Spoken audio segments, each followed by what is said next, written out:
بسم اللہ الرحمن الرحیم۔ السلام علیکم دوستو، اللہ تبارک و تعالیٰ نے حضرت ابراہیم علیہ السلام کو بہت سی قربانیوں اور آزمائشوں میں ڈالا، لیکن آپ نے بہت سی قربانیاں اللہ تبارک و تعالیٰ کے لیے دیں۔ ان میں سے ایک قربانی یہ ہے کہ آپ علیہ السلام اپنے بیٹے حضرت اسماعیل علیہ السلام کو اللہ کی راہ میں قربان کرنے کے لیے چلے تھے۔ لیکن آج کی ویڈیو میں ہم آپ کے ساتھ ایک ایسا واقعہ شیئر کریں گے جو شاید آپ نہیں جانتے۔ اللہ تبارک و تعالیٰ نے حضرت ابراہیم علیہ السلام کو بے شمار مال دولت عطا فرمایا۔ بہت سے اونٹ، بکریاں، گائے اور بہت سے جانور حضرت ابراہیم علیہ السلام کو عطا کر رکھے تھے۔ ایک بار اللہ تبارک و تعالیٰ نے اپنے فرشتوں سے فرمایا کہ ابراہیم میرا دوست ہے۔ فرشتے نے جواب دیا، یا اللہ، کسی کو اگر اتنا مال اور دولت دیا جائے تو وہ تو خود بخود دوست بن جائے گا۔ پھر اللہ تبارک و تعالیٰ نے فرمایا کہ جاؤ میرے خلیل کا امتحان لے لو۔ اس کے بعد فرشتہ حضرت ابراہیم علیہ السلام کا امتحان لینے کے لیے پہنچ گیا۔ آپ علیہ السلام اپنی چراگاہ میں اپنے جانور چرا رہے تھے۔ پھر ایک فرشتہ اس کھیت میں آ کر چھپ گیا اور بلند آواز سے اللہ تبارک و تعالیٰ کا ذکر شروع کر دیا۔ فرشتے نے ذکر کیا، سبحان اللہ والحمد للہ ولا الہ الا اللہ واللہ اکبر۔ یہ سن کر حضرت ابراہیم علیہ السلام کہنے لگے کہ کون میرے رب کا نام لے رہا ہے؟ کون ہے جو اتنی میٹھی آواز سے میرے رب کا ذکر کر رہا ہے؟ پھر آپ علیہ السلام اٹھے اور اس شخص کی یعنی اس فرشتے کی تلاش شروع کر دی۔ حضرت ابراہیم علیہ السلام ڈھونڈتے ڈھونڈتے اس فرشتے کے پاس پہنچ گئے جو انسانی شکل میں آپ کا امتحان لے رہا تھا۔ حضرت ابراہیم علیہ السلام نے اس فرشتے سے فرمایا کہ تم میرے رب کا ذکر کر رہے تھے؟ فرشتے نے جواب میں کہا کہ ہاں، میں ذکر کر رہا تھا۔ حضرت ابراہیم علیہ السلام نے فرمایا کہ ایک بار پھر سے ذکر کرو جیسے تم پہلے ذکر کر رہے تھے۔ تو فرشتے نے جواب میں فرمایا کہ اے ابراہیم، پہلے میں اپنی مرضی سے ذکر کر رہا تھا، لیکن اب تم کہہ رہے ہو، اس کے بدلے میں تمہیں کچھ قیمت ادا کرنی ہوگی۔ حضرت ابراہیم علیہ السلام نے فرمایا کہ تم مجھے بتاؤ کہ تم کیا لوگے میرے رب کا ذکر سنانے کے لیے؟ فرشتے نے جواب میں فرمایا کہ آپ کے پاس جتنی بھی بکریاں ہیں وہ ساری بکریاں مجھے دے دو، پھر میں آپ کو اللہ تبارک و تعالیٰ کا ذکر کر کے سناؤں گا۔ آپ علیہ السلام نے فرمایا کہ بس اتنا ہی چاہیے، جو میں ساری اپنی بکریاں تمہیں دیتا ہوں، اب تم مجھے میرے رب کا ذکر سناؤ۔ اس کے بعد وہ فرشتہ اللہ تبارک و تعالیٰ کا ذکر کرنے لگا۔ حضرت ابراہیم علیہ السلام نے فرمایا، دوبارہ پھر اللہ تبارک و تعالیٰ کا ذکر سناؤ۔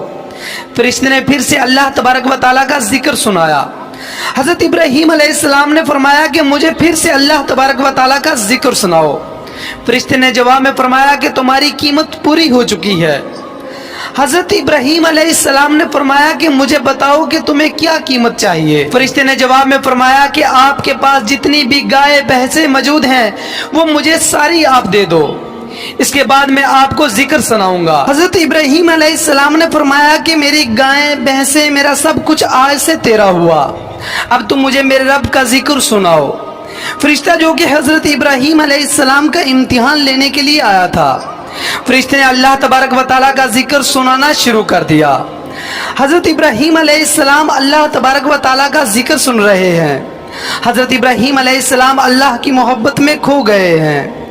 حضرت ابراہیم علیہ السلام کبھی تو اللہ تبارک و تعالیٰ کا ذکر سن کر روتے ہیں اور کبھی ہنستے ہیں۔ آپ علیہ السلام نے فرمایا کہ تم میرے رب کا نام لے رہا ہے، ذرا پھر سے میرے رب کا نام لو۔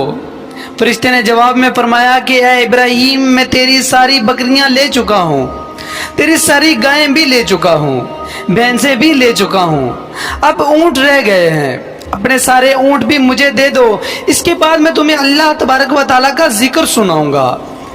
حضرت ابراہیم علیہ السلام نے فرمایا کہ تم میرے اونٹ بھی لے لے، مجھے پھر سے اللہ تبارک و تعالیٰ کا ذکر سنا۔ تو فرشتے نے اللہ کا ذکر سنانا شروع کر دیا۔ کچھ دیر فرشتہ اللہ کا ذکر سناتا رہا، اس کے بعد خاموش ہو گیا۔ آپ علیہ السلام نے فرمایا کہ تم خاموش کیوں ہو گئے؟ مجھے میرے رب کا ذکر سناؤ۔ فرشتے نے فرمایا کہ تم اپنی قیمت ادا کر چکے ہو، تم اپنی بکریاں، بھینسیں، اونٹ، گائیں سب مجھے دے چکے ہو، اب تمہارے پاس مجھے دینے کے لیے کچھ بھی نہیں، تو میں تمہیں ذکر کیسے سناؤں؟ جواب میں حضرت ابراہیم علیہ السلام نے فرمایا کہ یہ بکریاں، گائیں، بھینسیں، اونٹ چرانے کے لیے تو تمہیں کوئی ملازم چاہیے ہوگا۔ حضرت ابراہیم علیہ السلام نے فرمایا کہ تم ایسا کرو کہ مجھے ملازم رکھ لو، میں تمہارے اونٹ، گائیں سب چراؤں گا، اور اس کے بدلے میں تم سے روٹی نہیں مانگوں گا، کچھ کھانے کو نہیں مانگوں گا، اور تمہارا کام کروں گا، بس اس کے بدلے میں تم مجھے میرے رب کا ذکر سناتے رہنا، اور میں تیرے جانوروں کو چراتا رہوں گا۔ یہ سن کر فرشتے کی آنکھوں میں آنسو آ گئے۔ فرشتے نے آپ علیہ السلام کو گلے سے لگایا۔ فرشتے نے فرمایا کہ میں آپ کا امتحان لینے کے لیے آیا تھا۔ فرشتے نے فرمایا کہ واقعی آپ اس لائق ہیں کہ اللہ تبارک و تعالی آپ کو اپنا خلیل یا دوست بنائے۔ یہ بکریاں، بھینسیں، گائے، اونٹ یہ سب میرے نہیں ہیں، یہ سب آپ کے ہیں جو اللہ تبارک و تعالی نے آپ کو عطا کیے ہیں۔ تو دوستو، آپ نے دیکھا سنا کہ جو اللہ سے محبت کرتا ہے، اللہ تبارک و تعالی ان سے بے پناہ محبت کرتا ہے۔ جو اللہ کی راہ میں ایک چیز دیتا ہے، اللہ تبارک و تعالی اس کے بدلے میں 4 چیزیں عطا کرتا ہے۔ اللہ تبارک و تعالی نے حضرت ابراہیم علیہ السلام کو بہت سی آزمائشوں میں ڈالا، لیکن آپ علیہ السلام ہر آزمائش میں کامیاب ہوئے۔ اللہ تعالی ہمیں بھی اپنی ہر آزمائش میں کامیاب ہونے کی توفیق عطا فرمائے۔ تو دوستو، ملتے ہیں ایک نئے ٹاپک کے ساتھ، تب تک کے لیے دعاؤں میں یاد رکھیے گا۔ اللہ حافظ۔